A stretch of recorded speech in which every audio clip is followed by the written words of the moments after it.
একটা YouTube channel যখন আমরা শুরু করি, শুরুর দিকে আমরা যখন ভিডিও আপলোড করি চ্যানেলে, দেখবেন আমরা অনেক সময় কি করি, আমাদের নিজের চ্যানেলের ভিডিও আমরা নিজেরাই বেশিরভাগ টাইম প্লে করে দেখি।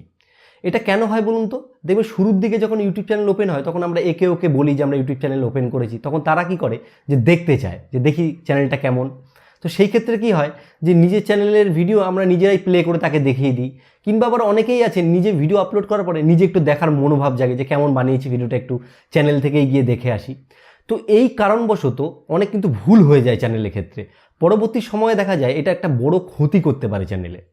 তো নিজের ভিডিও যদি নিজেই ইউটিউব চ্যানেলে আর কি দেখা হয়, সেই ক্ষেত্রে কি কি প্রবলেম আসতে পারে মানে ভবিষ্যতে আর কি চ্যানেলের জন্য, সেই বিষয়ে বিস্তারিত আজকের এই ভিডিওতে থাকবে। এবং যারা একদম সম্পূর্ণ নতুন ইউটিউবার রয়েছেন তারা ভিডিওটি সম্পূর্ণ দেখবেন, এবং যারা পুরনো ইউটিউবার, ইউটিউবে অনেক দিন ধরে রয়েছেন এবং সফলতা পাচ্ছেন না, তারা অবশ্যই ভিডিওটা দেখবেন। কারণ এই ভিডিওটা আপনার অনেকটা হলেও উপকারে আসবে, কারণ এখানে অনেক তথ্য রয়েছে। তো বন্ধুরা, আপনারা দেখছেন all Bangla tips YouTube channel, আমি আপনাদের সঙ্গে আছি বাবন। তো আসুন বেশি দেরি না করে আজকের এই ভিডিওটি শুরু করি। তো বন্ধুরা, নিজের ভিডিও যদি নিজে দেখা হয় আর কি, সেই ক্ষেত্রে চ্যানেলের ওপর কি প্রভাব পড়ে? চ্যানেলে সব থেকে বেশি যেই প্রভাবটি পড়ে সেটা হচ্ছে লো ভিডিও প্লেব্যাক। এই প্রভাবটা পড়ে। অনেকের ব্যাপারটা কিন্তু মাথার ওপর দিয়ে যাচ্ছে, ভাবছে কি একটা বলে দিল যে এটা আবার কী জিনিস যে লো ভিডিও প্লেব্যাক। তো এটার মেন কারণ কি বলুন তো? যে শুরুর দিকে কি হয়, আমরা ওয়াচ টাইমের পেছনে দৌড়াই, যে ভিডিওতে যদি একটুখানি ভিউজ বেশি আসে বা ওয়াচ টাইমটা বেশি আসে তাহলে কিন্তু আমাদের খুব ভালো হয়। সেই ক্ষেত্রে আমরা কি করি, যে ভিডিওকে আমরা বাড়িতে যেসব ডিভাইসগুলো রয়েছে বা বাবার ফোন, কাকার ফোন বা যেই সব রিলেটিভ রয়েছে তাদের ফোন থেকে নিজের চ্যানেলটিকে বারবার খুলি এবং সেই ভিডিওগুলোকে প্লে করি। তাছাড়াও বাড়িতে যদি কারোর দেখা গেল ল্যাপটপ বা পিসি রয়েছে, সেখান থেকেও আমরা ভিডিওগুলোকে প্লে করে দেখার চেষ্টা করি। অনেককে আবার দেখেছি যে জিমেল অ্যাকাউন্ট নতুন ওপেন করে সেখান থেকেও ভিডিওগুলো দেখার চেষ্টা করে। তাছাড়াও দেখেছি আবার কিছু লোক রয়েছে, তারা আবার কি করে যে ক্রোম ব্রাউজার থেকে নতুন নতুন ট্যাব ওপেন করে সেখানেও ভিডিও প্লে করে দেখে, দেখে ভাবে যে এটা মনে হয় চ্যানেলের জন্য একটা বেস্ট ব্যাপার হবে, এখান থেকে একটা ভালো ভিউজ এবং ওয়াচ টাইম পাওয়া যাবে। তো এই যে আমি যে দিকগুলো বললাম, এইগুলো করলেই কিন্তু এই যে প্রবলেমটা বললাম সেটাই আসবে, লো প্লেব্যাক ভিউজ যেটা আর কি, সেই প্রবলেমটা কিন্তু ক্রিয়েট হবে। কেন? এই যে আমরা ইউটিউব ব্যবহার করছি, ইউটিউবটা কিসের প্রোডাক্ট? ইউটিউব হচ্ছে কিন্তু গুগলের প্রোডাক্ট। তো আমরা গুগল অ্যাকাউন্ট যেটা অ্যাক্সেস করছি আর কি, জিমেল অ্যাকাউন্টটা, সেই জিমেল অ্যাকাউন্টে আমরা যেই অ্যাক্টিভিটিগুলো করি সেগুলো কিন্তু ইউটিউব বা গুগল এরা কিন্তু সব কিছুই জানে। সেক্ষেত্রে কী হয়, আমরা যখন ইন্টারনেট অ্যাক্সেস করছি, যে কোনো জিনিস আমরা ব্রাউজিং করি না কেন, তাদের কাছে কিন্তু একটা স্পেসিফিক আইপি অ্যাড্রেস থাকে। এবার আপনার বাড়িতে যেই ফোনগুলো রয়েছে তাদের, আপনার বাড়িতে যদি কোনো ওয়াইফাই থাকে, সেই আইপি অ্যাড্রেসের সাথে কিন্তু লিঙ্ক রয়েছে। তো আপনি যেই মানে অ্যাকাউন্ট থেকেই দেখেন না কেন, আপনার কিন্তু আইপি অ্যাড্রেসটা ট্র্যাক হয়ে যাচ্ছে। ইউটিউবের চোখে ওটা কী দেখাচ্ছে, যে আপনার যে ভিডিওগুলো প্লে করা হচ্ছে ওটা সেম আইপি অ্যাড্রেস থেকে স্প্যাম করা হচ্ছে, ভিউজ আনা হচ্ছে।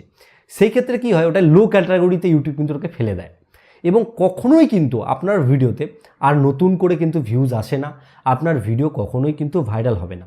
ইউটিউব কি বলছে, আপনার চ্যানেলের কোনো ভিডিও বা আপনি যদি কোনো এই টাইপের স্প্যাম করেন, তাহলে কিন্তু নেক্সট আপনি যদি কোনো ভিডিও আপলোড করেন, সেই ভিডিও কিন্তু লোকের কাছে কখনোই পৌঁছে দেবে না। আপনার চ্যানেলটিকে কিন্তু ইউটিউব ফ্রিজ করে দেবে। ফ্রিজ করে দিলে কি হবে, একটা সময় গিয়ে আপনার ভিউজ সবসময় আটকে যাবে, যে আপনার চ্যানেলে দেখা গেল 200টা ভিউজ হচ্ছে, তো 200 ভিউজের পর আপনার ভিউজ কিন্তু আর এগোবে না। অনেকেরই দেখবে চ্যানেলে একটা প্রবলেম আছে যে 200-300, শুরুর দিকে 400 ভিউজ হয়ে যায়, তারপরে কি আর ভিউজটা আসে না। তো সেটাও কিন্তু একটা মেন কারণ, যে এই কারণেই কিন্তু এই জিনিসটা তৈরি হয়। অনেককে আবার দেখা গেছে যাদের চ্যানেল মোটামুটি মনিটাইজ হয়ে গেছে, যে 1000 সাবস্ক্রাইবার 4000 ঘন্টা ওয়াচ টাইম করে মনিটাইজটা অন করে ফেলেছেন। কিন্তু প্রবলেমটা কোন জায়গায় এসে দাঁড়িয়েছে, মনিটাইজ অন করার পরে আপনারা কি করছেন, যে বারবার নিজের ভিডিও দেখছেন এবং ভাবছেন অ্যাডে ক্লিক করি, অ্যাড থেকেই তো ইউটিউব মেন ইনকামটা দেয়, তাহলে অ্যাডে ক্লিক করলে আমার ইনকামটাও বৃদ্ধি পাবে। কিন্তু এতেও কিন্তু একটা বিশাল বড় ক্ষতি হবে চ্যানেলে। কারণ আপনি যদি আপনার নিজের ভিডিও প্লে করে অ্যাড দেখেন, সেই অ্যাডে ক্লিক করেন, তাহলে আপনার যে সিটিআর রয়েছে সেটা কিন্তু আপ হয়ে যাবে বা বেড়ে যাবে, এবং আপনার যে অ্যাডসেন্স অ্যাকাউন্টটা রয়েছে সেটা কিন্তু ডিসেবল হওয়ার একটা চান্স চলে আসবে। এই ক্ষেত্রে কিন্তু আপনি একটা আরও বড় ক্ষতিগ্রস্তর মধ্যে কিন্তু পড়ে যাবেন। এবার শুরুর দিকে এই যে ভুলগুলো, এগুলো তো আমরা করে বসি, যেই কারণে আমাদের কিন্তু পরবর্তীতে অনেক সমস্যা হয়ে দাঁড়ায়। এইবার প্রশ্ন হচ্ছে যে আমি সমস্যার ব্যাপারে তো একটা লম্বা বক্তব্য দিয়ে দিলাম, এর সমাধানটা তাহলে কী হতে পারে? একবার শুনুন, ইউটিউবের চোখে যদি একবার পড়ে যায় যে আপনার ভিডিও বা চ্যানেলটি ফ্রিজ হয়ে গেছে, সেক্ষেত্রে কিন্তু আপনি কোনো মতে ওটাকে ছাড়াতে আর পারবেন না। এই ক্ষেত্রে এটার একটাই সমাধান, সেটা হচ্ছে আপনাকে নতুন চ্যানেল ওপেন করতে হবে। এবার আপনি ভাবছেন যে এতদিন একটা মায়ার চ্যানেল এতদিন ধরে চালিয়ে আসছি, তাহলে এখন নতুন চ্যানেল কী করে ওপেন করি? সেক্ষেত্রে আমি একটা কথা বলবো, দেখুন মায়ার চ্যানেল হোক বা এত কষ্ট করে করুন হোক, কিন্তু যদি ভিউজ না আসে ওই চ্যানেলের তো কোনো আর ভ্যালু থাকছে না, না? সেক্ষেত্রে আপনি নতুন জিমেল অ্যাকাউন্ট তৈরি করে এই যে নিয়মগুলো বললাম এগুলোকে সব লক্ষ্য রেখে মাথায় রেখে আপনি আবার ভিডিও আপলোড করা শুরু করুন। চাইলে আপনার পুরনো ভিডিওগুলোর ব্যাকআপ যদি আপনার কাছে থেকে থাকে সেগুলোকে আবার আপলোড করুন, আর আপনার যে আগের চ্যানেল রয়েছে সেখান থেকে ওগুলোকে কিন্তু ডিলিট করে দিন। এই ক্ষেত্রে কিন্তু আপনার চ্যানেলটা আবার বুস্ট পাওয়ার বা আপনাদের এগিয়ে যাওয়ার একটা সম্ভাবনা ক্রিয়েট হবে। তো এই ছিল মোটামুটি আজকের তথ্য। মানে এটা অ্যাকচুয়ালি অনেকের কাছে এটা মানে জানা হতে পারে, কিন্তু যারা একদম নতুন ইউটিউবার বা যারা এই বিষয়গুলো সম্বন্ধে একদমই অজ্ঞাত বা এই জিনিসটি বোঝে না, তাদের জন্য আমি সহজতমভাবে ভিডিওটাকে করার চেষ্টা করলাম।